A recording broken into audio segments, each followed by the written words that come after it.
Hemostasis obviously is the process that balances the need to form a thrombus from when there's injury at a site versus the absolute requirement that we don't get thrombus anywhere but that injury site.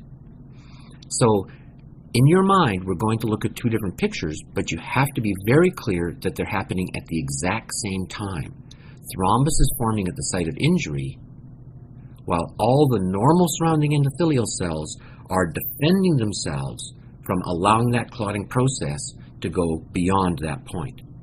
So when we have two processes, one for and one against an outcome, happen at the same time, that balance is called homeostasis. So every time you think about clotting, you're always thinking about the homeostasis of procoagulation versus anticoagulation forces. So even though we're going to discuss them separately, they're happening at the exact same time. Well, after vascular injury, there's an immediate reflex neurogenic response that causes vasoconstriction. This is very transient and only lasts a few seconds, and then it passes. True clotting starts with what we call primary homeostasis. Primary hemostasis consists of the formation of a platelet plug. The first step has to be exposure of the subendothelial collagen and the associated von Willebrand factor.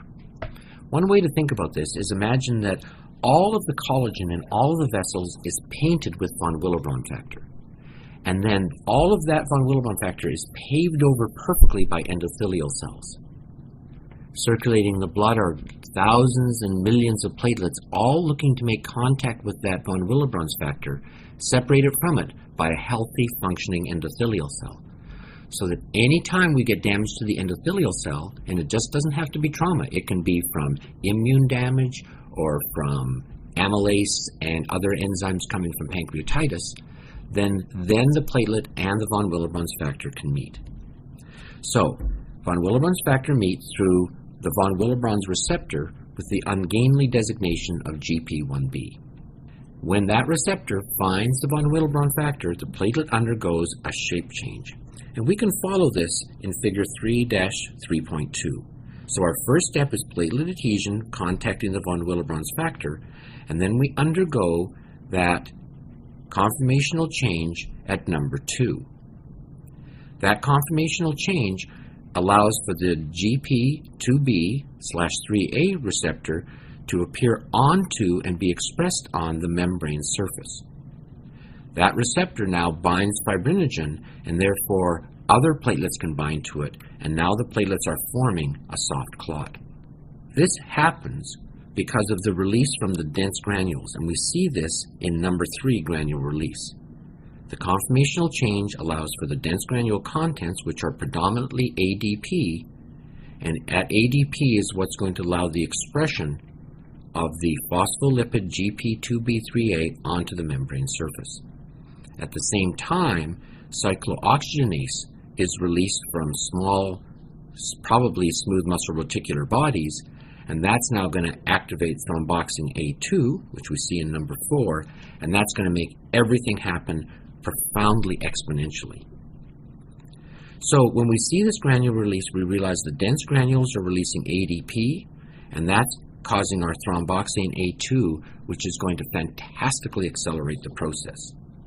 Other granules, the alpha granules, are going to release other substance necessary for the hemostasis and the repair. And when you think through how fantastically exponential this is, we're going from something microscopic to as big as 2 millimeters in a matter of seconds. So this is really a profound process. The platelets now aggregate over the fibrinogen and form the soft clot, number 5, and this soft clot is reversible.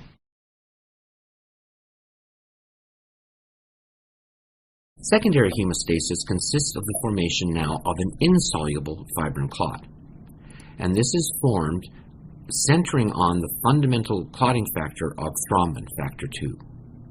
So thrombin now comes from fundamentally tissue factor. We're going to be talking about factor 12, but this is more of a laboratory phenomenon. In the actual human, tissue factor from the damaged endothelium and other cells activates factor 7, which is going to activate factor 10 and factor 9 complexed with factor 7. And now we're into a cascade. Factor 10 with factor 5 activates the thrombin. Thrombin converts the fibrinogen of the soft clot to fibrin. It also activates factor 11, which activates factor 13. Factor 13 is now going to covalently link the fibrin strands, induce more platelet activation, and trigger pro-inflammatory effects on the endothelium. Now remember, this coagulation cascade all takes place on the platelet membranes, and that protein assembly requires calcium, which binds to the carboxylated glutamic acid residues on factors 2, 7, 9, and 10. So pause and take note. The carboxylated glutamic residues require vitamin K as a cofactor. So vitamin K drives factors 2, 7, 9, and 10, and that's of paramount importance both for vitamin K deficiency in malabsorption and for the basis of warfarin. Hereditary deficiencies in factors 5 or 7, 8, and 9, and 10 are associated with moderate to severe bleeding. We don't see prothrombin deficiency in medicine. It's presumed to be incompatible with life. Factor 12 deficiency, and we're going to see this when we do our summary discussion, actually isn't associated with bleeding. It sits at a complex area of interaction of inflammation, antithrombosis, and thrombotic activity, so we see overall an increased susceptibility to thrombosis in factor 12, presumably related to its activation of plasminogen. Factor 11 deficiency has only mild disease. Presumably it's only important as an amplification factor. So if we look at figure 3-3.3, this is really fundamentally how we think of most of clotting occurring with injury in the body. We have a wound, which activates tissue factor, activating factor 7. That now is going to activate factor 10 through thrombin, and then alternately the 9-8 complex also activating the factor 10, all occurring on platelet membranes. Activation of the coagulation cascade also activates the fibrinolytic cascade. The fibrinolytic cascade is going to be very important in limiting the size of the clot so that we don't turn into one giant blob of jello. This is also going to later lead to the dissolution of the clot after repair mechanisms have started. The breakdown of the clot is mostly accomplished by plasmin, which is activated from plasminogen by factor 12 of the intrinsic pathway, or TPA, tissue plasminogen activator, from the endothelium. In clinical medicine, we can recognize fibrinolysis as occurring by the presence of fibrin split product D-dimer. So as we look at figure 3-3.4a, this is the historic presentation of the coagulation. We see the extrinsic system and the intrinsic system, and then from factor 2 down, we see the common pathway. The student should be aware that this is actually a laboratory phenomenon. If we take a look in vivo, we're really dealing with tissue factor activation of factor 7. This is really the majority of the activity in vivo. Activation of the intrinsic system through factor 12 is really a laboratory phenomenon, and it's more of an in vitro discussion. Both of them have tremendous use in clinical medicine, but you should be aware that while the in vitro system approximates the in vivo system, it's not identical.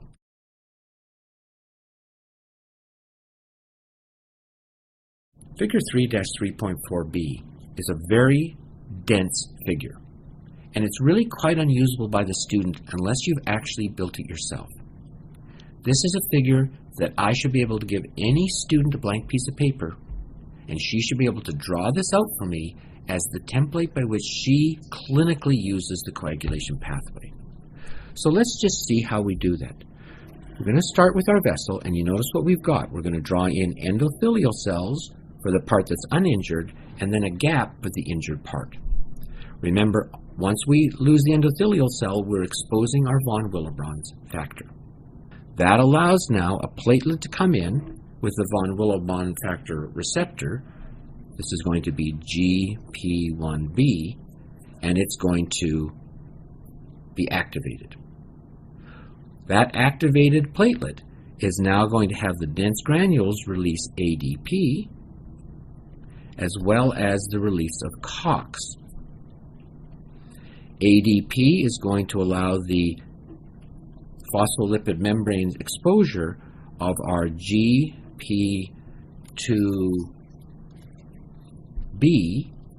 and 3A to expose on the membrane. COX, of course, is going to be fundamental in producing thromboxane A2, which is going to cause rapid acceleration of all the process. GP2B3A is going to bind fibrinogen, and other platelets as well are going to bind to this, and that then takes us to the formation of the soft clot. So far, so good. Now remember, we have to convert the soft clot to a hard clot, and that's going to require the change of fibrinogen to fibrin, and now everything now centers on thrombin, which is factor 2. Remember that most of our thrombin is activated by tissue factor. So tissue factor is exposed by many different types of injured cells, and tissue factor is going to activate factor 7. Factor 7 activates on the platelet membrane now. Remember, this is all occurring only at the site of the clot. Factor 10, 5, calcium, and then platelet membrane issues on the platelet membrane. And that's going to actually activate our thrombin. The other place we see it, which is of course predominantly in vitro but also in vivo, is factor 12, activates factor 11, activates factor 9, 8, 5 complex, and that as well is going to be activating thrombin. Now factor 12, remember, is a link to many other systems in the body. So factor 12 actually activates kallikrein. And now we can see kallikrein activates bradykinin, which is going to be our sensitization to pain in injury. And kallikrein is going to activate high molecular weight kininogen, and that's going to feed back into the system and activate factor 12. At the same time, now remember, we're also controlling fibrinolysis, so our high molecular weight kininogen is going to activate plasmin, and plasmin is going to go and clip out the fibrin. In a link to the inflammatory system, now look how plasmin activates the complement system. So, building this in your mind is now going to allow us to plot all the clinically relevant processes that we need to build on this template. So let's start by saying, show me all the places this go wrong as our diseases. Well, the commonest inherited coagulation defect is von Willebrand's disease. So we can do right here, we can plot our number 1. When that protein is defective, that is our von Willebrand's disease. Well, it's absolutely damaging if you don't have the receptor. So a deficiency of G2B gives us our Bernard-Soulier disease. Defects in GP2B3A, right here, is our Glanzmann's thrombasthenia. Very familiar to everyone are the deficiencies in factor 8 and factor 9 as our hemophilias. Remember the carboxylation cofactor of vitamin K, so that we're going to put stars by factor 2, 7, 9, and 10. Those are all going to be related to vitamin K deficiency. And then the last disease to think about is liver disease, because in liver failure, remember, the liver makes all coagulation factors except factor 8. Factor 8 is made in the endothelial cell. So in liver disease, we have a deficiency in all of the factors but 8. So that's pretty useful to put down all the major diseases we think of in this system on that nice diagram.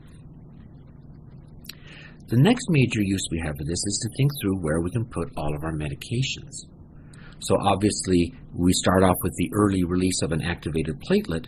We have COX, and naturally this is where we put our COX inhibitors. So these are our non-steroidal anti-inflammatories. As well, we can block the activation of the dense granular release of ADP, and this is where clopidogrel is going to be its site of action. If we block the ability of our GP2B3A, here at C, this is going to be the site of activity of our abscissamab. Remember that antithrombin, often called antithrombin 3, both are acceptable terms, inhibits thrombin. And heparin increases the activity of antithrombin 3 1,000-fold. So this is a very important pathway for a major anticoagulant drug. Similarly, vitamin K deficiency in the decarboxylation, this is also the site now of our warfarin, 2, 7, 9, and 10. There are drugs now we can use that are direct inhibitors of thrombin, DITs. A good example of that might be argatropan would be an example of that. There are drugs now that directly inhibit factor 10. And these are drugs that all end with the XABN. They're all Zabins. An example of that might be apixaban. And then remember, this activity of tissue plasmin activating is a drug we can use as well for direct fibrinolysis of clots. So having this nice pathway in our brains gives us a great place to think about the 8 major groups of anticoagulant drugs. The last thing we can do with this diagram actually is take a look at our laboratory testing, because we can see here our tissue factor, factor 7 pathway here. This is really our proton. Similarly, coming down from the 12 through the 9-8 pathway, this is our partial thromboplastin time. The ability of a platelet to form a plug can be measured either by our bleeding time, which is in vivo on a person, or by our platelet aggregation studies, which are in vitro. If we add ristocetin, then ristocetin platelet aggregation is a direct measure of our von Willebrand factor function. And then the last laboratory test we do is actually the breakdown of fibrin, which is our measure of D-dimer. So as we take a look at figure 3-4.b, we can see that there's a lot of information, but that information is only accessible in your brain as a student if you draw out the normal pathways and then practice superimposing your diseases, your drugs, and your laboratory testing on this schema, which is the template for remembering. So figure 3-3.4b now becomes one of the mandatory templates in your brain for thinking about coagulation. So let's go through this figure in some detail and make sure that you can recreate it for yourself. So remember, we've described coagulation as all the vessel walls are painted with von Willebrand factor. And that's separated from the platelets by intact endothelium. So the first defect we have to start the coagulation cascade is something that permits the platelet to touch von Willebrand factor. So you can see in our picture, we've drawn this gap where we've lost our endothelial cell protection. That exposes our von Willebrand factor. With that exposure, our von Willebrand factor receptor, GP1B, to bind. This allows the degranulation of our dense granule and the release of ADP. In addition, there is release of COX. So now we should follow what happens between the ADP and the COX. The COX is now going to allow production of thromboxane A2, which is going to massively accelerate the process. ADP allows for the expression of the factor GP2B3A complex on the platelet membrane. This complex binds fibrinogen, and we can see other platelets can bind to that same fibrinogen, and now we can see the formation of primary hemostasis, the soft clot. Converting that now into a secondary hemostasis or hard clot requires converting the fibrin to fibrinogen. And all of that activity centers on now the coagulation factors, and at its heart is thrombin, or factor 2. Now, in vivo, most of the activation of factor 2 comes from tissue factor activation of factor 7. So as we move up our diagram, we can see now in the damaged area the exposure of tissue factor activating factor 7. Factor 7 activates the factor 10, 5, platelet factor 3 calcium complex on the platelet membrane, because remember, we have to keep this coagulation only at the site of injury. And this complex now activates the thrombin. So this pathway becomes the major in vivo pathway. The other pathway involved here is factor 12, a very central factor in connecting to other systems. Factor 12 activates factor 11. This activates the 9-8-5 complex, and this complex also activates 10-5 platelet factor 3 complex. So we can see why this complex of 10-5 platelet factor 3 is the common pathway. Note what else factor 12 does. Factor 12 activates kallikrein, which is going to activate bradykinin. Kallikrein also activates high molecular weight kininogen, which reactivates and amplifies this part of the system on factor 12. High molecular weight kininogen also activates plasmin, and plasmin is a major fibrinolytic protein, and so we've started at the same time that we've started hard clot, we've also activated the homeostatic processes that are going to limit it. Plasmin activates the complement system, and now we see the point that we never start coagulation, but that we don't at the same time start the inflammatory pathways. So having built this idea of normal coagulation, let's take a look at how medically important it is. Let's start by talking with the diseases. Well, if I don't have von Willebrand's factor, then I have von Willebrand's disease, and here we are at number 1. If I don't have the von Willebrand factor receptor, GP1B, that is now Bernard-Soulier disease.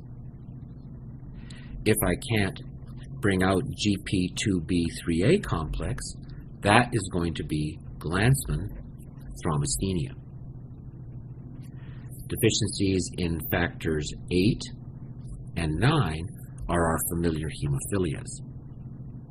Remember that vitamin K is a cofactor for carboxylation of factors 2, 7, 9, and 10. So when I have diseases of malabsorption, they can present with bleeding from vitamin K deficiency. The liver makes all coagulation factors but 8, so there's no surprise that when I get to end-stage liver disease in liver failure, I can have bleeding phenomena. We should also think through our pharmacology in coagulation on this. COX, which is so instrumental in producing the thromboxane A2, is inhibited by the non-steroidal anti-inflammatories. The ability to block the effect of GP1B is the basis from which we have clopidogrel activity. The inability to have active, effective GP2-3A is the function of the drug exicimab, AB meaning antibody to this complex. Thrombin, of course, is highly inhibited by antithrombin 3, and heparin, number 4, dramatically increases activity of antithrombin 3. Newer drugs include factor 10 inhibitors, which we see here with number 7. Apixaban would be an example. There are many now. As well, we can have direct thrombin inhibitors here with number 6, argatropan, and there are several others that are in use now. And then last but not least, we have tissue plasmin activator TPA here at number 8, which is a direct fibrinolytic we use as a clot buster. The last thing we can do is imagine where our laboratory testing reveals what's happening in various parts of our coagulation cascade. So the tissue factor, factor 7 pathway is our prothrombin time. The 12-11-9-8 is our partial thromboplastin time.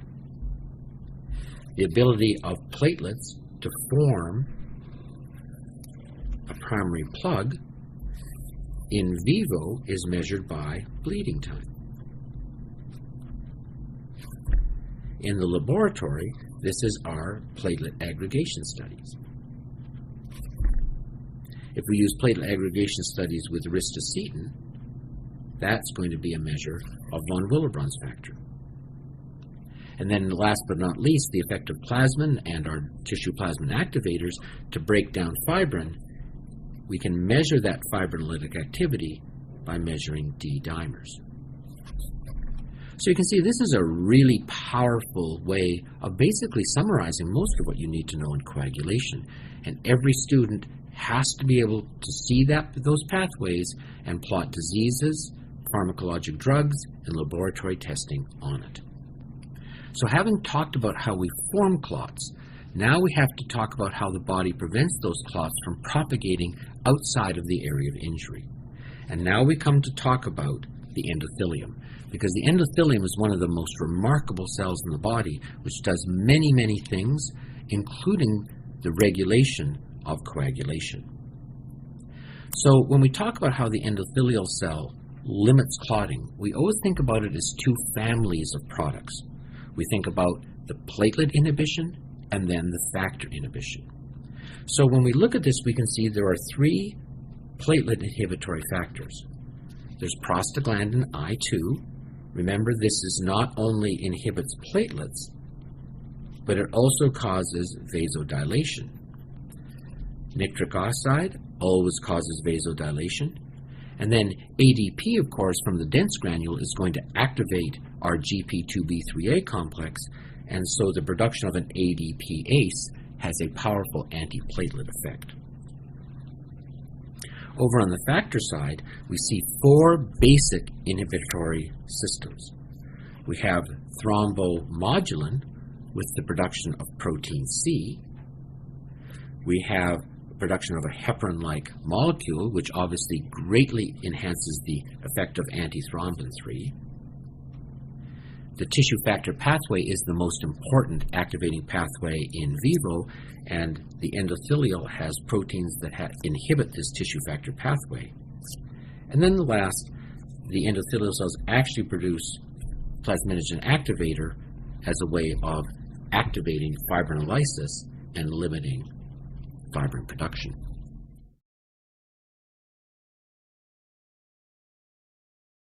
As we look at figure 3-3.4c then, we get a visual presentation of the text that we just described. So we can see we have the three platelet aggregation inhibitors, prostaglandin I2, nitric oxide, and ADPase. And then we have the four factor inhibitors.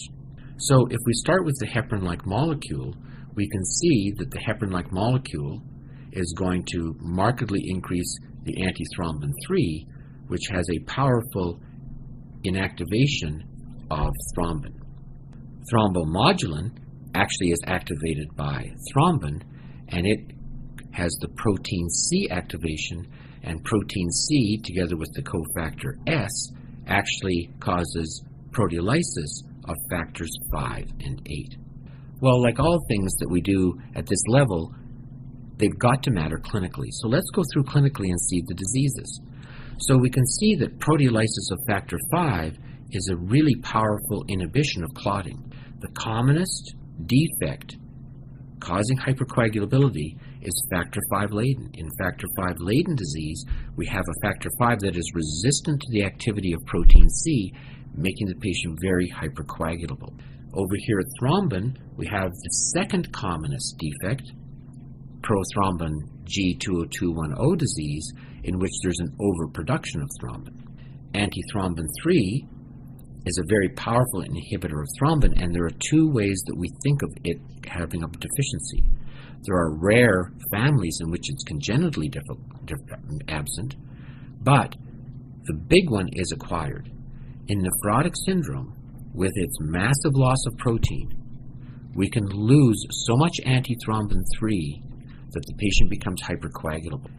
5% of nephrotic syndrome patients will have thrombosis of the renal vein. Similarly, the protein CS complex, there are rare congenital deficiencies, but for working everyday medicine, by far and away is the acquired. And the acquired example occurs when we use warfarin. So remember, warfarin shuts down production of these proteins because we lack the vitamin K cofactor of the decarboxylase. Well, factor 7 has a half-life of 6 hours, and factors C and S have half-lives of 6 hours. So if you give your patient warfarin and factor 7 happens to drop first, then you've successfully anticoagulated your patient. If, however, the patient is unlucky enough to have the SC drop first, you've actually paradoxically made your patient hypercoagulable. And that's why when you're going to do heparin-warfarin therapy, it's always heparin is given first because its action is almost immediate. So we cover the patient with heparin while we wait for the warfarin to decrease the 2, 7, 9, 10 factors, and hence the expression, always never in medicine, heparin before warfarin. From the pharmacologic side, we can see obviously activation of antithrombin 3 is the site of activity of heparin, and then the TPA that comes out of the endothelial cell can actually just be made and given as a drug, and that's an effective clotbuster drug. To finish this discussion, remember that these hemorrhagic disorders have profound clinical discussions with them, and because we're now in the general pathology section of the book, we're stopping at this point. But to go and talk about the patients and all these deficiency diseases, please go to Chapter 7 with the red blood cells and bleeding disorders, where we will resume this from a clinical discussion of hematologists.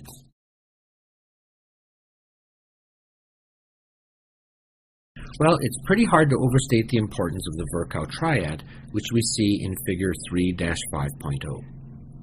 To have pathologic thrombosis, we require 3 things.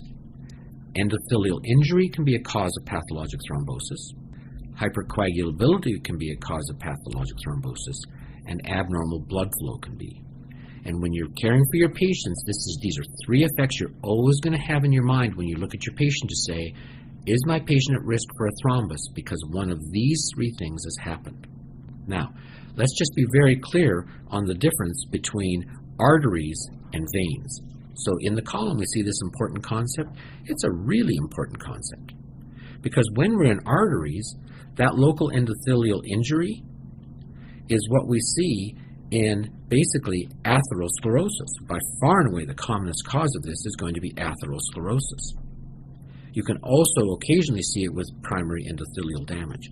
But this atherosclerosis, anytime we see an arterial thrombosis, is why we always start with antiplatelet activity in our therapy. Compare and contrast that to veins. When we have the damage in veins, we're always actually treating the factors. So that's why we use warfarin as our drug of choice in venous thrombosis. So in your mind, when you're talking about thrombosis, have a very clear distinction between arterial thrombosis, atherosclerosis, and antiplatelet drugs versus venous thrombosis, which is factor effect and therefore treated with warfarin. Endothelial injury, as we go through our Virchow's triad, mediates the homeostasis of procoagulant and anticoagulant activity as we've just discussed. So anytime we get endothelial cell injury, we can expose the von Willebrand's factor and tissue factor and trigger clotting. So when we talk about some of the diseases that can do this, other than the obvious physical injury, we can talk about things like inflammation. Inflammation actually is a very powerful procoagulant process. It downregulates thrombomodulin, which you remember is our factor CS disease. As well, it can activate platelets through the protease-activated receptors. So anytime you have a patient with inflammation, that local area is very prone to thrombosis.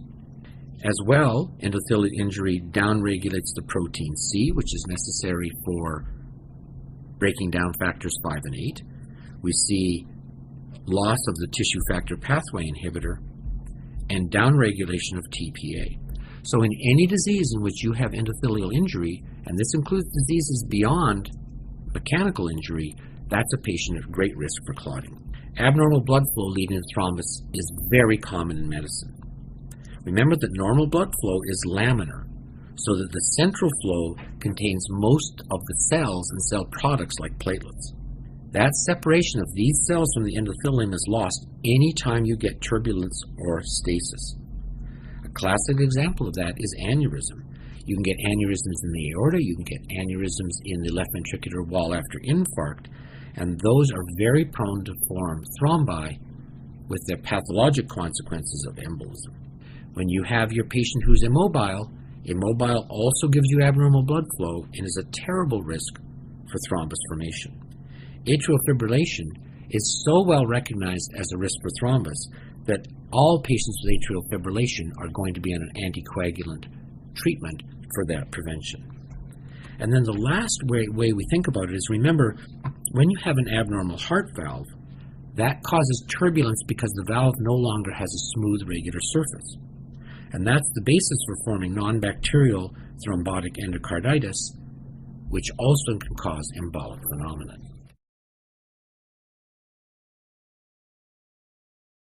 Hypercoagulability, which is synonymous with thrombophilia, is usually related to abnormalities of coagulation factors. And most of the thrombi we see in these diseases occur on the venous side. These disease states are divided clinically into primary, meaning genetic or familial, and secondary, which are acquired. The idea that you need to get right in your head is this: it takes more than one risk factor to cause thrombus formation. So every time you see a patient and you're thinking about thrombus formation, you're always asking yourself, have I got the second hit that's going to be the risk factor for thrombosis? So every time you take a patient to surgery, you create immobility, and you've already generated one risk factor. When you start a patient on the birth control pill, that estrogen is related to hypercoagulability. That's a hit. Now you've got to be thinking, am I going to get a second hit? When you're looking at your patient, the universal rule of age applies when you're trying to differentiate primary or genetic from secondary acquired. If you're getting thrombotic events in people under age 50 years of age, you're much more likely to have a hereditary disease, and that should trigger your suspicion and investigation. Acquired hypercoagulability typically is multifactorial, so you're looking at things like stasis after surgery and vascular inflammation from causing endothelial damage, and usually in your sick older patients, you're going to see multiple causes. The primary genetic hypercoagulable states are much more common than is generally appreciated. Factor V latent, the most common thrombophilic genotype, is found in an estimated 8% of Caucasians. 8%. So that's going to be somewhere around 1 in 12 of your patients. It's due to a mutation that substitutes a glutamine to arginine on factor V. And that's profoundly powerful now because your mutated factor V is resistant to cleavage by protein C. The most common presentation is going to be a deep vein thrombosis of the leg, DVT, and you're going to see that in your pregnant women or women on birth control medication. So that's a very sobering thought, to think of putting a young woman on a birth control pill and asking yourself, is she one of the 1 in 12 that has factor V latent? Because that takes us back to our discussion of the two-hit hypothesis. If she has factor V latent and you've put her on the pill, you've now given her the second hit.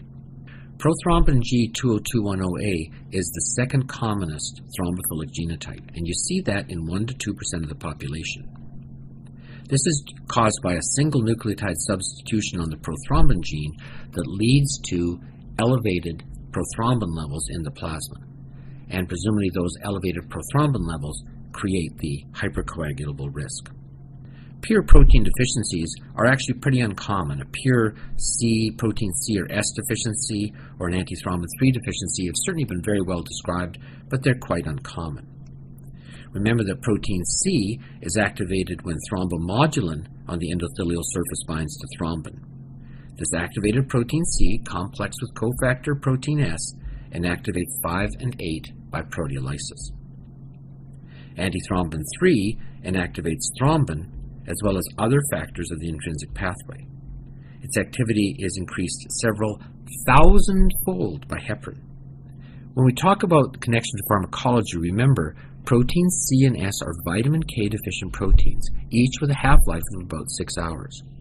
So when you anticoagulate your patient with warfarin, paradoxically, you might have protein C and or S decrease before the other factors, particularly 7. So while you started out to anticoagulate your patient, you actually made them hypercoagulable for a period of time. To prevent a thrombus forming in this hypercoagulable period is why we always cover our patient with heparin before our warfarin use. Remember as well, when we're talking about acquired deficiencies of antithrombin 3, nephrotic syndrome can lose so much protein that you can lose antithrombin 3, and that too can be associated with a hypercoagulable state. Renal vein thrombosis is seen in more than 5% of patients with nephrotic syndrome. There are some very important secondary or acquired hypercoagulable states. Absolutely important is antiphospholipid syndrome. This is seen in about 30% of your patients with systemic lupus erythematosus, and a common clinical name for it is lupus anticoagulant syndrome, but it certainly can be seen without the presence of lupus. It, paradoxically, in the lab only, can give you an elevated partial thromboplastin time due to inhibitors of coagulation purely in the laboratory setting. No one really understands the antibodies of antiphospholipid syndrome. It's sort of a misnomer because the antibodies actually aren't to a phospholipid. They're probably related to proteins associated with the phospholipids. Patients with antiphospholipid protein have quite wide and unrelated clinical manifestations. Certainly they get recurrent thromboses, women can have recurrent miscarriages, and they're well established with the formation of Liebran-Sachs non-bacterial thrombotic endocarditis vegetations, which of course can embolize and cause stroke.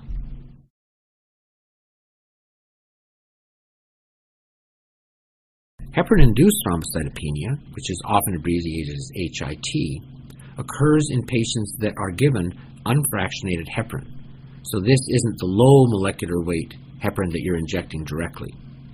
And use of unfractionated heparin can induce antibody formation to platelet factor 4, as well as affecting the endothelial cells. So antibody formation induces a prothrombotic state, aggregation and consumption of the platelets, and an associated thrombocytopenia. Patients really present with these thrombotic complications 4 to 10 days after the start of the heparin. You can see necrosis of the skin at the site of injection, or actually you can see large vessel venous or arterial thrombosis, which can actually cause gangrene of the entire limb, and this is generally referred to as venous limb gangrene. And then naturally you can have deep vein thromboses and resulting pulmonary embolism. So what are you going to do when you need to anticoagulate your patient with heparin and they have heparin-induced thrombocytopenia? Well, this is now the great use of the new families of drugs, which are direct thrombin inhibitors. So argatropan and lepuridrin, and there are many more that come out more and more, and you should really refer to your pharmacology book to see current recommendations. Disseminated intravascular coagulation. This is a disease you're going to see quite soon after you get into the hospitals with seriously ill patients. It's a clinical pathologic syndrome with widespread intravascular fibrin deposition due to generation of thrombin widely through the body. And it's really related to massive release of tissue factor. And remember, tissue factor is our major pathway for coagulation in the body, so that when we have this pathologic release of tissue factor, it initiates coagulation widely throughout the body. There's associated suppression of anticoagulation and obviously abnormal fibrinolysis. So the massive release of tissue factor actually from disruption of the endothelium causes the formation of these tissue factor 7 complexes, and now we're just off to the races with generation of thrombin. Thrombin activates both the clotting and, remember, the inflammatory pathway as well. Your patient initially develops widespread intravascular fibrin deposition, but consumption is going to eventually use up all of the clotting factors, and your patient will present with a hemorrhagic state, bleeding from multiple sites. Commonest causes by far and away bacterial sepsis. Other causes include malignancies such as solid tumors, and please note here, because we're going to talk about it again when we get to leukocyte pathology, promyelocytic leukemia, PML, is clinically well described as being a cause of this. Pregnant women are at great risk for DIC, especially when they have abruption of the placenta, amniotic fluid emboli. If the fetus dies, the dead fetus releases massive amounts of tissue factor, and the HELLP syndrome.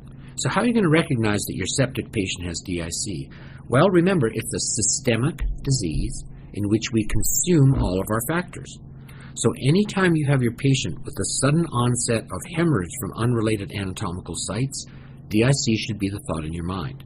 So if your patient has skin petechiae and is oozing blood from the bladder catheter around an IV site, those are anatomically unrelated, and DIC is absolutely on your thought. You're going to show that it's consumed coagulation factors, so we're going to see an elevated PT or PTT. Platelets get consumed, so we see thrombocytopenia. And remember, we've activated fibrinolysis, so we're going to see FDPs, or we're going to see D-dimer products.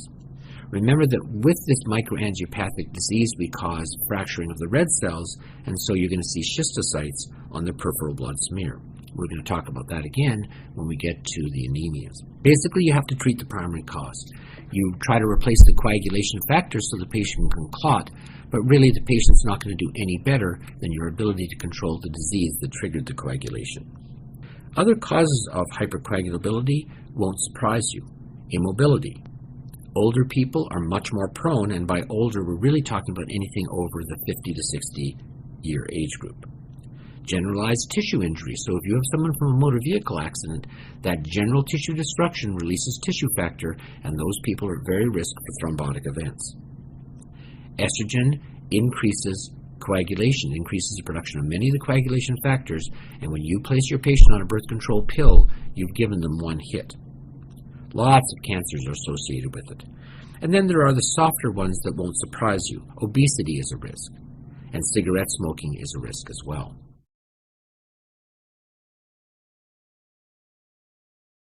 We have a very long discussion of pulmonary embolism, and there's a reason for that. Pulmonary embolism is the most preventable cause of death in hospitalized patients.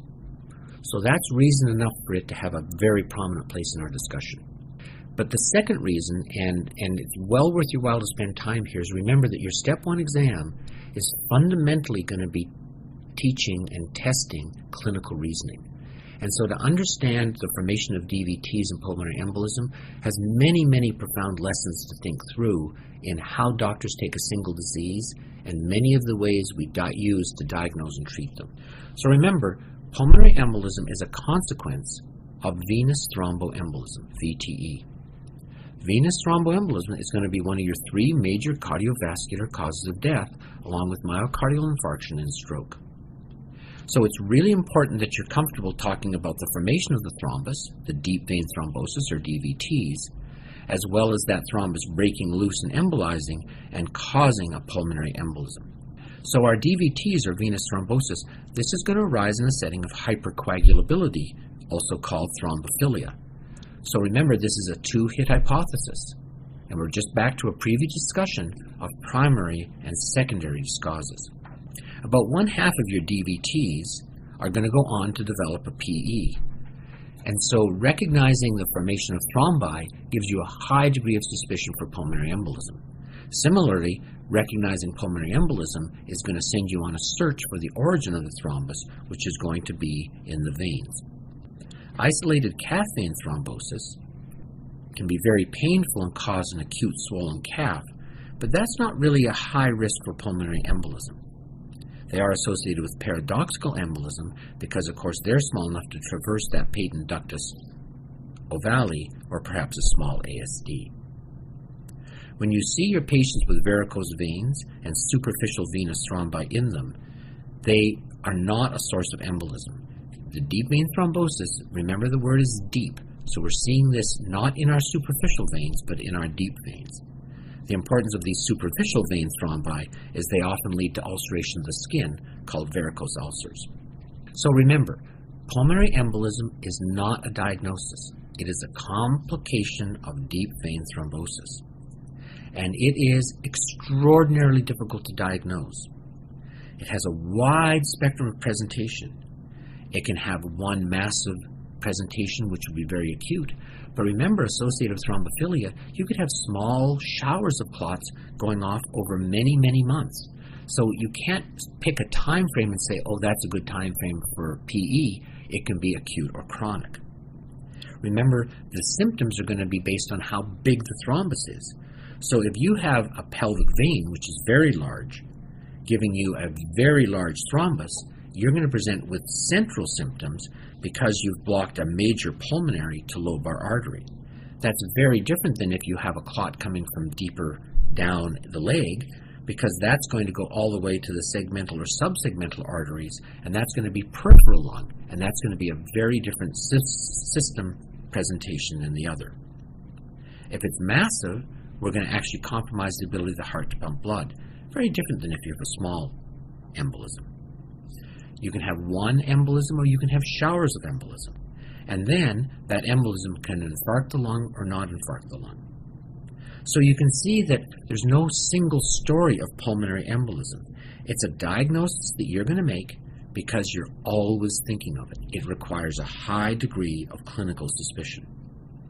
And from a medical school student perspective, the idea that it presents with pleuritic chest pain, shortness of breath, and hypoxia in real life is only very rarely seen. So any patient you have with the risk factors of hypercoagulability or thrombophilia that has any respiratory symptoms, most commonly shortness of breath and chest pain, and any increase in respiratory rate, so tachypnea, so respiratory rate of greater than 16, that is a patient in whom you must rule out pulmonary embolism.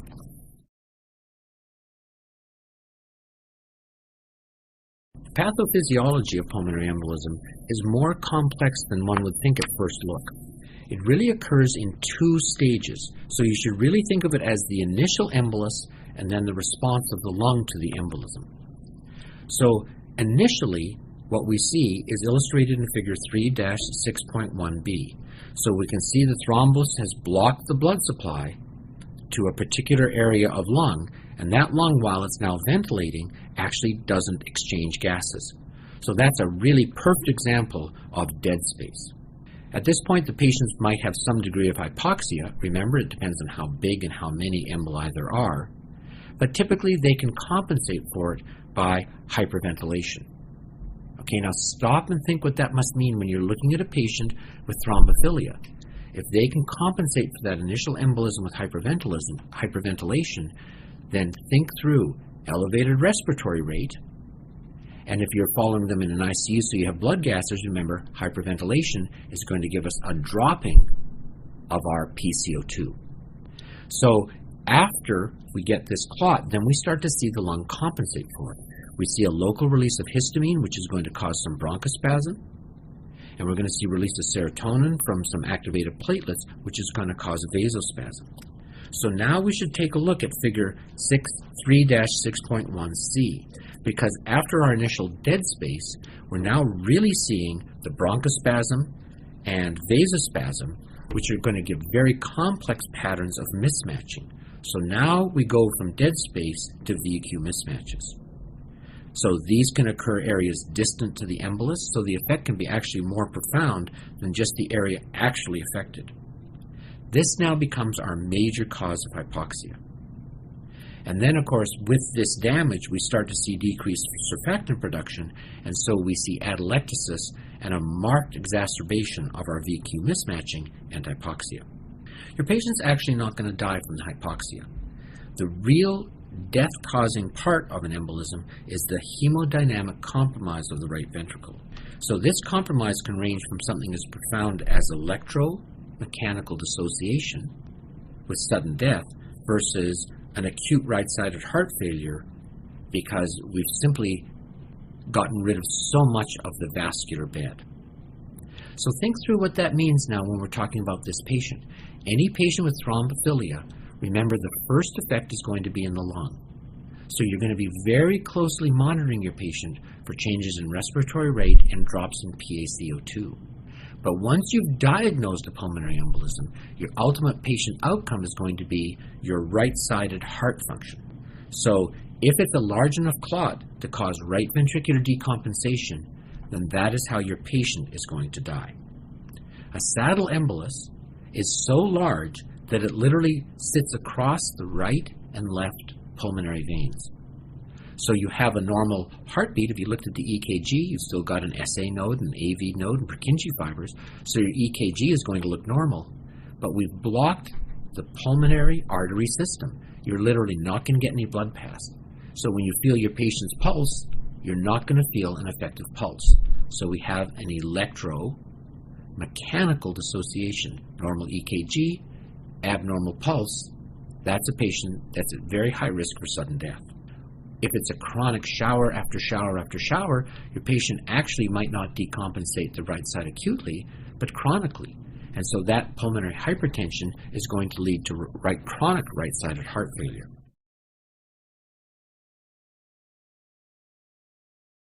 So once we realize there's a likelihood for pulmonary embolism, what's our clinical approach to it? Well, there's no easy story, and this is where we start to have to think like clinicians. In patients with a low likelihood of pulmonary embolism, meaning, boy, I just want to rule this out.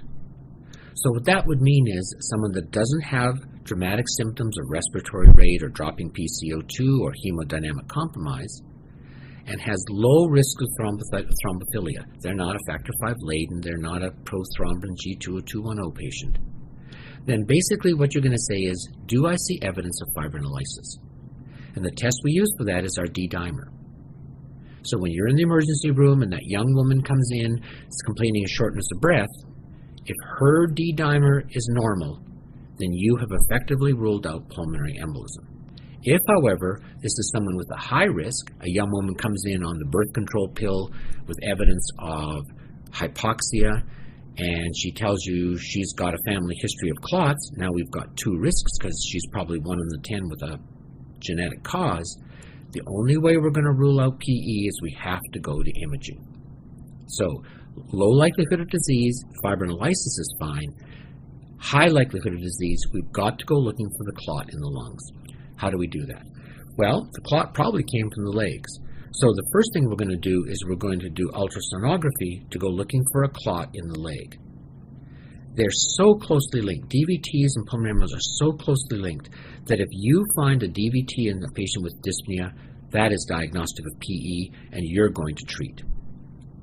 The problem is, lots of times the entire clot has left the legs, so that if you don't find the clot, that doesn't rule out pulmonary embolism. In America, our everyday test now for PE has become chest, CAT scanning, angiography. So we have the new generation of spiral CT scanners, which can resolve down to the 1 millimeter level, and you're basically going to be able to CT the chest, and we see a very good example of that in figure 3-6.1D. So as we look at the presence of our pulmonary artery, we can see the defect from the contrast of the clot sitting across the origins of our right and left pulmonary artery. So sitting across those two, as though it's a saddle, that is a good example of a saddle pulmonary embolism, and that is a very high risk for sudden death. VQ nuclear scanning is used to be used in everyday medicine, but they've generally been replaced by chest CT.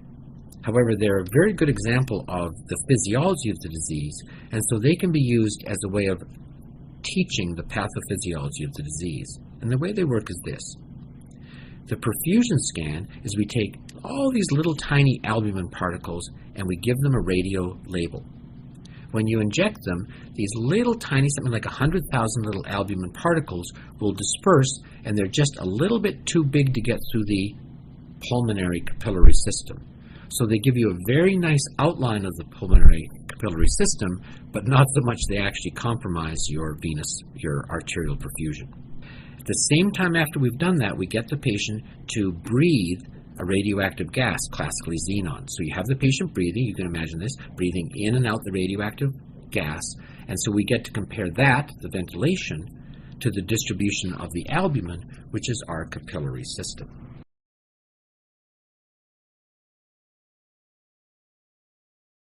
Figure 3-6.1e is an example of a VQ mismatch. And in this picture, let's take a look, for example, at the RPO perfusion. Here's our RPO perfusion, and we can see that the only normal perfusion here is in the right posterior base, and we've basically lost all of our perfusion in the right upper lobe with patchy loss of perfusion in the anterior lobe. When, however, we directly compare that to the ventilation study, we can see there's actually relatively normal ventilation. So we've got a ventilation perfusion mismatch, and that patient has a pulmonary embolism. Well, what happens to your patient with pulmonary embolism? Remember, natural history says, what happens to a patient if we don't intervene?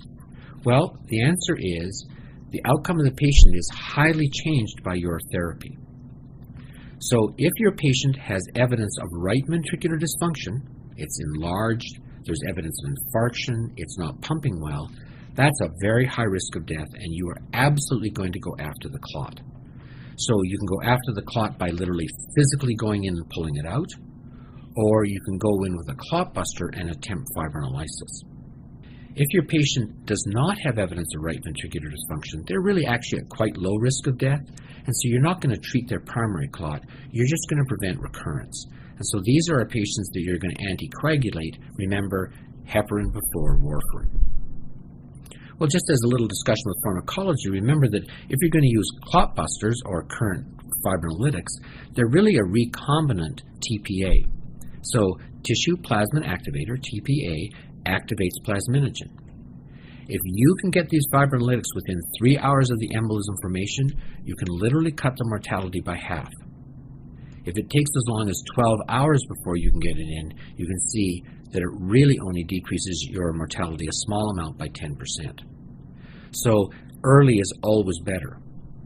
The great anxiety for giving them is they carry a 1 to 3% chance of intracranial bleeding, and of course that's a high risk for death. So what happens to patients with pulmonary embolism? Well, if they're really big, your patient just dies. And it's very important that you think through what that death looks like. In forensic pathology, this is called a sudden witnessed death. And that doesn't mean the patient says, oh, I feel faint, and lies down for a while and dies 5 minutes later. It means the patient is talking to you, and they literally drop to the ground and are dead over seconds. It is sudden witness death. And that's very important because there's only two causes that really matter for that. One is massive pulmonary embolism, and the other is arrhythmia. Anytime you compromise more than half that pulmonary circulation, you're at very high risk for sudden death. Well, obviously, if you form one clot, you can form two. So remember, if you have a patient with a pulmonary embolism, a third of them are going to die of subsequent pulmonary embolism if you don't treat. It's a very serious condition. You can actually infarct the lung, but you're not going to infarct the lung unless there's underlying lung disease. So remember, underlying lung disease matters because the lung has a dual blood supply. It has the pulmonary artery system, and it has a secondary system from the bronchial tree. So you don't infarct the lung unless there's underlying something like COPD to compromise that bronchial flow. Showers over many months can lead to chronic pulmonary hypertension. And then the last is, remember, if you plug the veins of the leg, you can actually cause damage to the venous system of the leg, and that's going to cause all sorts of damage with leg pain and skin ulcers, especially around the ankle.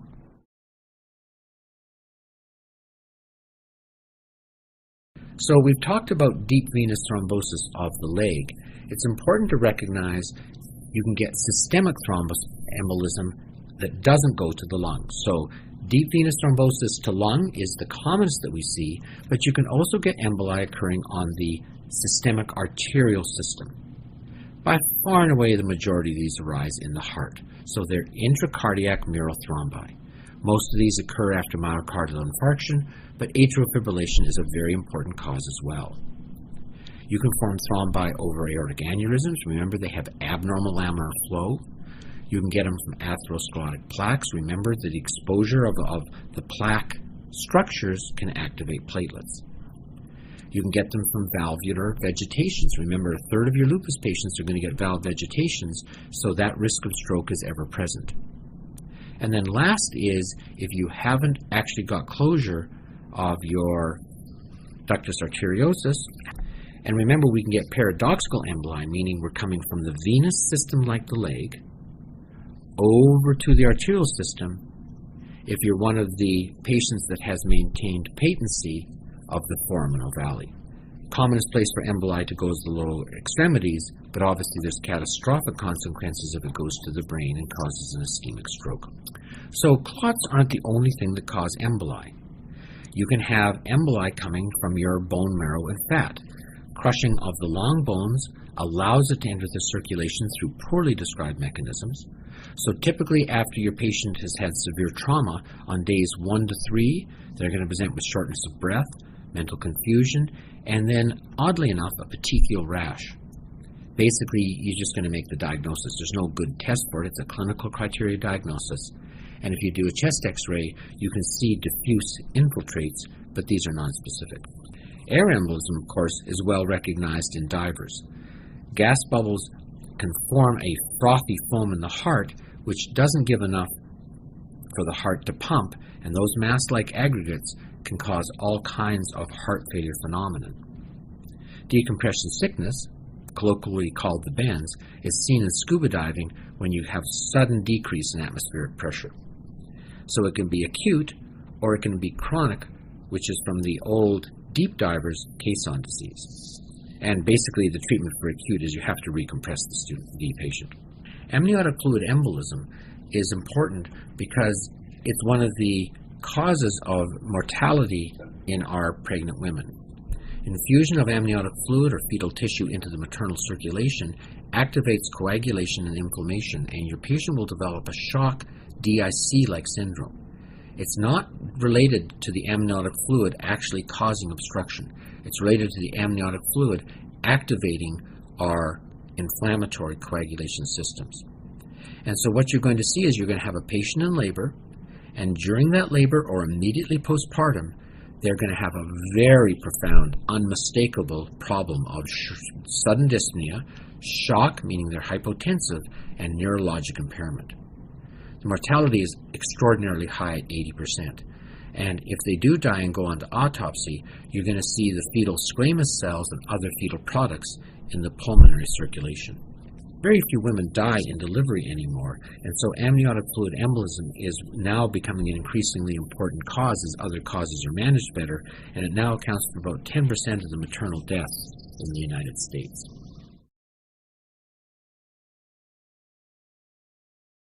Infarction, just to be sure of the term, is an area of ischemic necrosis caused either by the arterial or the venous system. It's quite uncommon for the venous obstruction to actually lead to infarction. But it typically leads only to congestion because there are usually bypass channels that permit outflow around it. Venous infarction really occurs when there's only a single efferent vein. Of course, classic examples would be the testicle and the ovary. And because there are no collaterals to open up, like in a strangulated hernia, we can finally increase the venous pressure enough to lead to arterial compromise and infarction. Some of the areas that we need to think through that increase the likelihood of infarction are if you have, for example, an end arterial blood supply. So kidney and spleen are classic examples. You've only got one supply to that tissue. If you block it, the tissue downstream dies. Anywhere we have dual blood supply, it's quite hard to get an infarction. And good examples of that would be the lung, because remember there's a second system that's peribronchial. In the liver, remember you have a portal vein and a portal artery, or in the forearm, because you have both a radial and an ulnar artery. Rapid rates of occlusion are much more likely to cause infarction because the slow occlusion allows time for collateral circulation. This is a classic story in the heart, where you might see quite a large obstruction of a coronary artery with quite a small infarct, and you're going to say to yourself, well, how does that make sense? Well, if that obstruction has occurred over a long period of time, there's time for collateral circulation to develop from another artery. And then obviously some tissues are much more vulnerable to hypoxia. The most sensitive cells by far are the neurons, which die in 3 to 4 minutes. Myocardium, by comparison, is much more resilient and really doesn't die for half an hour. And fibroblasts literally can live for hours after their blood supply is cut off.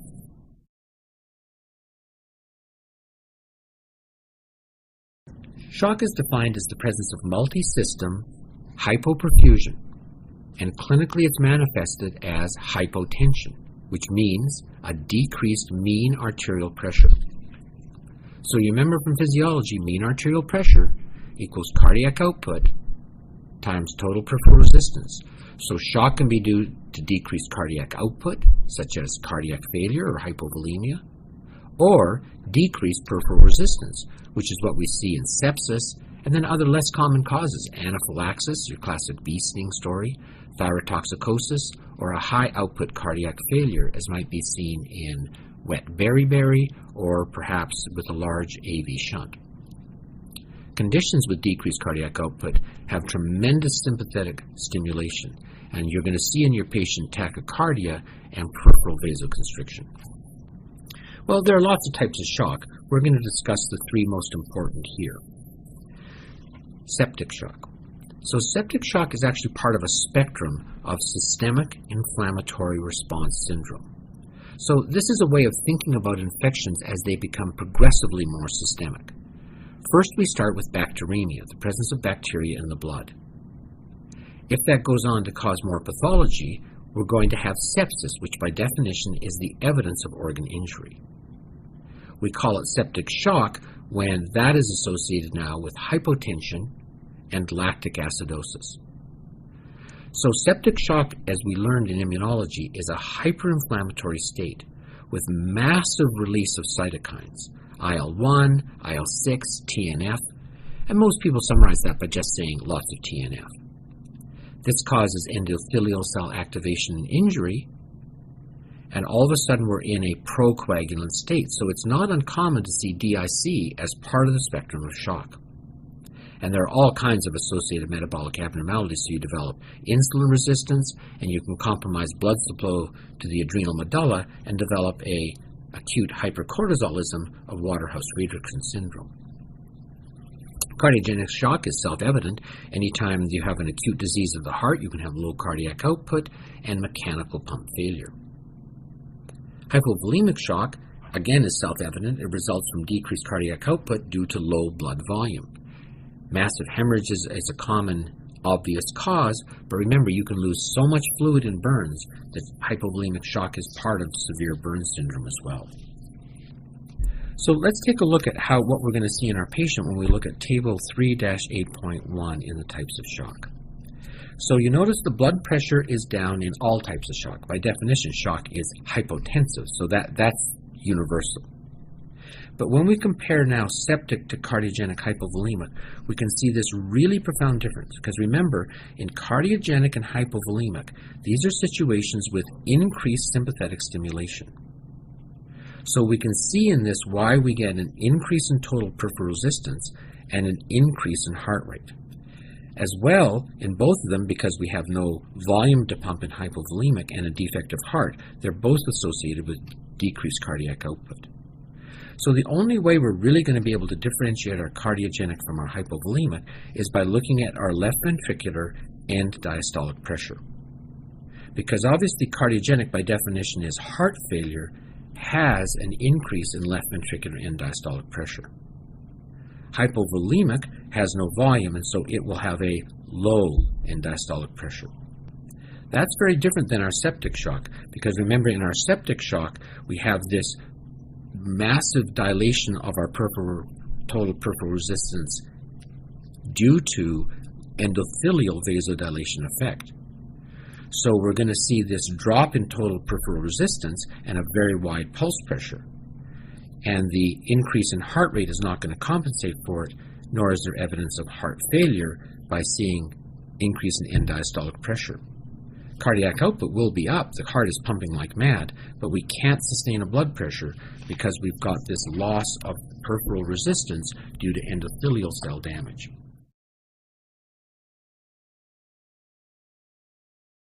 Translate that table into how your patient appears. So remember, when we're talking about cardiogenic shock or hypovolemic shock, there's massive sympathetic stimulation. So we're going to see cold and clammy extremities in our patient from that vasoconstriction. That's really different than in situations with high cardiac output, so-called distributive shock, because they're going to have warm and dry extremities with bounding pulses, because the problem is this loss of peripheral tone. In all instances, we're going to see lactic acidosis, and that's a measure of our generalized tissue hypoxia. If we don't treat the primary underlying disease, shock leads to death, and we sort of think of it leading to death in three general stages. The initial response to the low blood pressure is going to be neurohumoral mechanisms. So this is our epinephrine, our renin-angiotensin systems, ADH, and just overall general sympathetic stimulation. And that's going to maintain cardiac output for a while. But once we start getting organ injury and hypoxia with lactic acidosis, we're going to start seeing decompensation in the system with endothelial cell injury and multiple organ failure. Kidney and lung are very early organs to fail. Eventually, we'll hit an irreversible stage with widespread organ failure and direct toxicity to the myocardium, ultimately leading to death.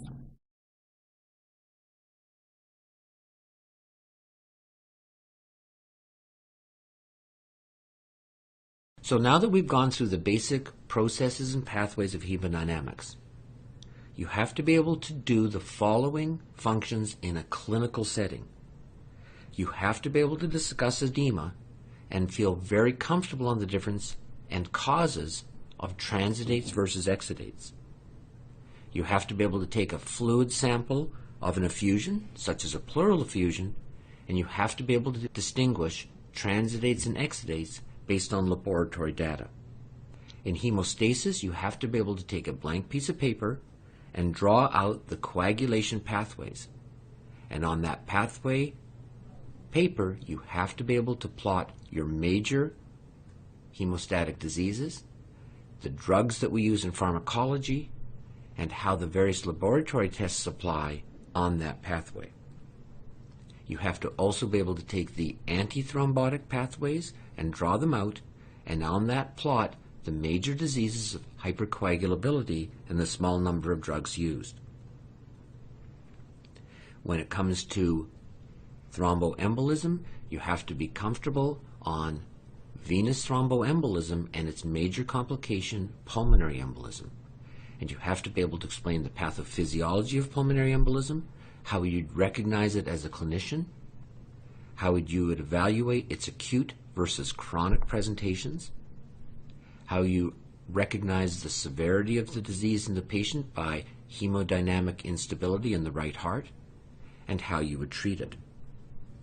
And then lastly, you should be able to differentiate the three basic types of shock, be it hypovolemic, cardiogenic, or septic shock.